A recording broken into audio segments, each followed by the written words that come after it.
I am Ferdinand Marcos, and I am the President of the Republic of the Philippines. I stand today on behalf of 110 million Filipinos. Hey everyone, hello Universe, it's me again. Shoutout sa inyo mga kababayan. Meron tayong good news siyempre. Sabi po dito ng GMA Regional, sabi po dito ng GMA Regional TV News. Ayan o, rice prices drop to 30 per kilo in Pangasinan. Oh my goodness. Itong nakarang araw pa. Ang baba na. Pero guys, sa amin dito, ito lang masasabi ko. Grabe ang baba talaga ng kilo ng bigas. Sa totoo lang.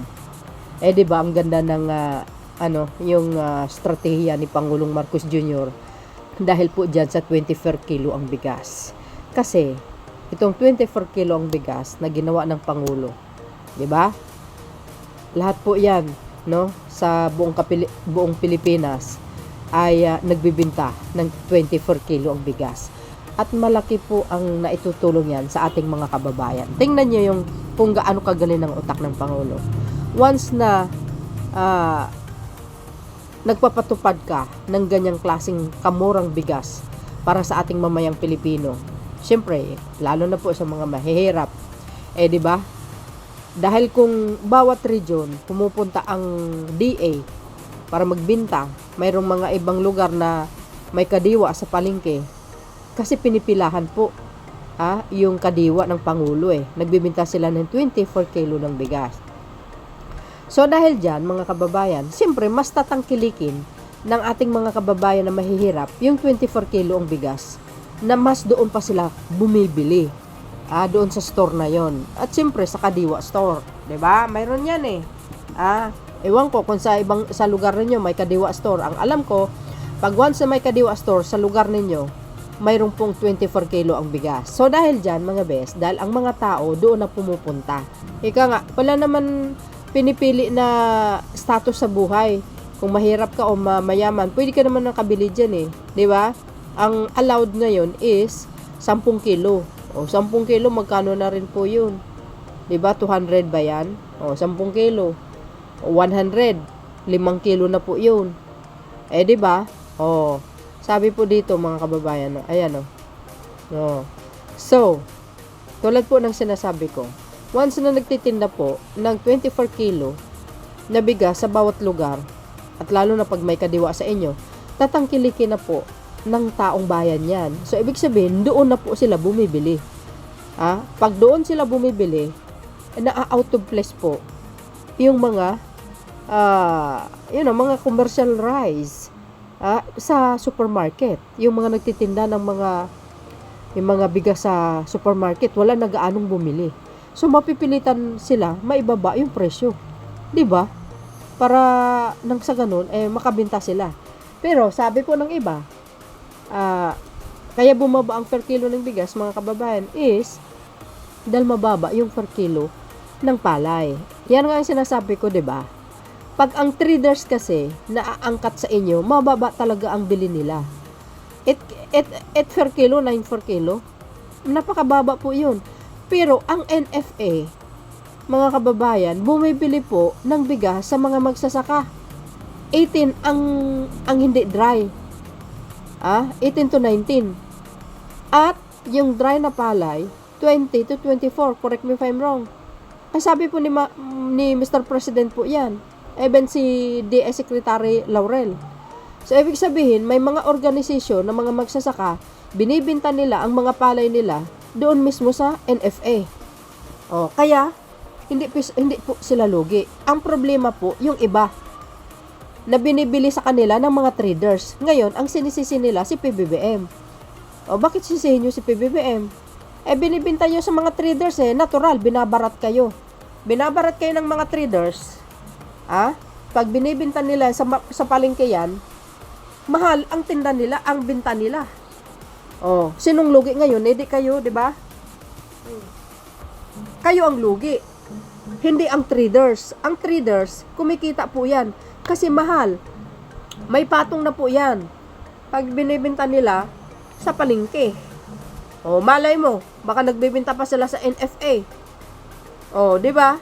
Ay mga traders, mautak ang mga yan O, kaya yan, no? Sabi po dito, residents in Mangaldan, Pangasinan can now buy rice for as low as 30 per kilo as prices of both local and imported rice. What? Continue to decline during the harvest season. Well, mga kababayan, ang sabi po ng Pangulo, di ba 60 days, ay ang utos niya ay huwag mo na mag-import ng bigas para makabawi yung mga magsasaka. At ito lang sinasabi niya itong mga nakaraan, mga kababayan, bago siya pumunta ng Malaysia. Sinabi niya sa mga retailers, yung mga yung mga nagbebenta diyan sa palengke, huwag nyo itaas ang mga presyo ng mga bilihin sa panahon pa ng Christmas season. Mananatiling tama lang yung mga bintahan, huwag daw itaas. Kasi yan ang ugali ng mga Pilipino eh. Pag Christmas season, tinataas nila mga presyo kahit hindi naman required, 'di ba? Na itataas. Basta lang magtaas sila kasi maraming taong bumili, nakakabawi sila. Eh unfair naman po sa amin yung sa amin mga mga customer na bumibili, tinataas yung presyo. Lugi kami.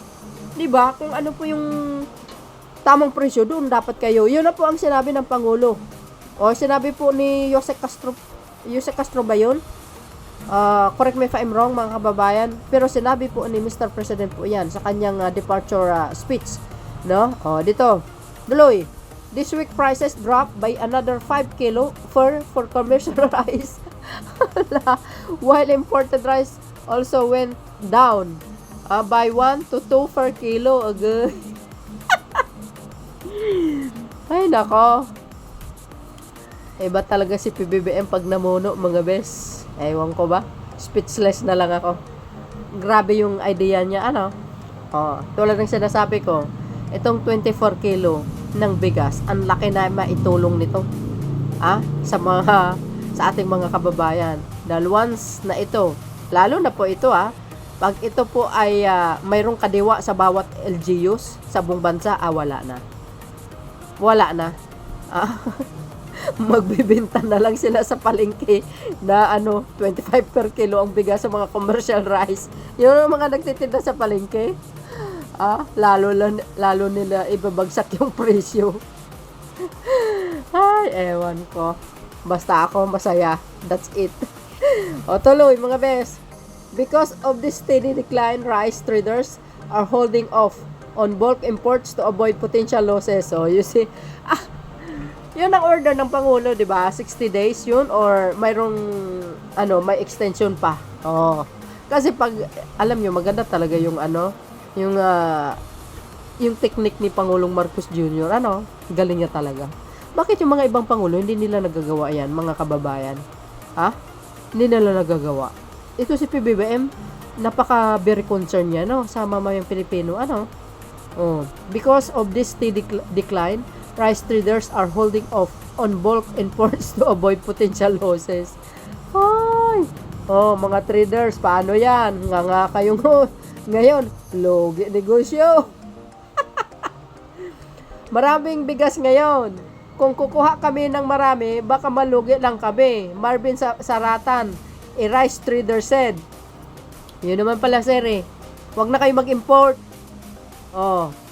Diba? Huwag na kayo mag-import. Bilhin nyo na lang ng mas mataas yung mga ani ng mga magsasaka. Kawawa naman sila. Yung mga traders dyan. Saan ang hustisya? Saan ang konsensya nyo? Bakit mababa yung bilhin nyo sa ibang mga magsasaka? Sabay ganun. Sa mga traders naman, itaas nyo naman. Pag bumili kayo, panalo kayo Pag binibenta nyo sa merkado, grabe kayo. Wala kayong puso. Saan ang hustisya sa Pilipinas? Mga traders. Sabay ganun, Shoutout sa inyo, mga kababayan. Shoutout, yes, sa mga Marcos Lady supporters, Filipino and OFW. Tuloy. Consumers, on the other hand, are benefiting from the drop in prices. Some buyers who used to purchase rice by the kilo can now afford a false shocks. Hey guys, 715, kalahating kaban dito Dati-rati binibili namin 1,500. Nung sidigong pa, 1,700. Hindi naman lang naipababa yung kilo ng bigas. Eh ngayon, nakaw, baba. Oh, minsan nga pag pumunta ako palengke, pakita ko yung mga presyo. 33, 32. Ang pinakamataas na is 45, 50. Yun po ay mga malagkit na po yun, mga kababayan. Mga ano na yun, very common na po yung ganung presyo. Malagkit eh. Oh, mura ngayon talaga. At least makabili kami ng maayos. Gina de la Cruz, a regular buyer at Mangaldan Public Market. Oh, you see? Oh, nako, magandang pangitain ito mga bes. According to the Samahan Industry ng Agrikultura, ayan, sinag, the price and newly harvested palay currently ranges from 13 to 14 per kilo, while the low buying price continue to affect farmers. Sinag remains hopeful that government's measure will soon help improve their income. Yun, di ba, mga kababayan? Kasi yung mga traders nga, bumibili ng mura sa mga ibang magsasaka. Pero yung ibang organization, mga kababayan, nasabi po kasi yan, binibinta po sa NFA. At binibili po ng gobyerno na mas mahal. 18 ang hindi dry. Ang dry na palay, 23 to 24. Eh, di ba? Oh, sa NFA po yun. Kaya maraming stock ang NFA, mga kababayan. Oh, we hope na kasi nagkausap kami ng Pangulo sa La Union. Nabanggit ko, yung dapat i-increase, yung 35% na tariff. And sabi niya, yun ang tinitingnan niya na pwedeng gawin. Engineer Rosendo, chairman of SINAG, said, as of October 22, SINAG, a monitoring showed that the local commercial rice sell for 30 to 48 per kilo, while imported rice range from 40 to 42 per kilo. Ayun. Ay yung 34 kilo guys, dito sa amin, napakamura po yun. Napakamura, mayroon pang 29. At yung bigas napakaganda, puting-puti. Hindi tulad ng bigas ni Digong, bukbukin. Sabi ni dating Secretary Piñol, pero pag sinaing, hinugasan ng 5 beses para pumuti, hindi kinaloka. O ayan sa mga farmers natin, anong magagawa natin? Kung mayroong pang paraan, ang Pangulo, hintayin po natin. Hindi po kasi madali yan eh. Kung baga sa kaso, due process. Diba? By due process. Ika nga, susuriin mabuti. Diba, mga kababayan? Kaya, maghintay lang po tayo. Kasi gumagawa naman ng paraan ng Pangulo eh. So, yun guys, ang aking pinaka-latest updates. Ano po ang komento nyo dito? Mag-comment lang kayo. Magbigay kayo ng mga opinion nyo. So, para malaman po natin lahat. See you again on my next upload. Bye bye bye and baboos. God bless Philippines. There's more. Baboos!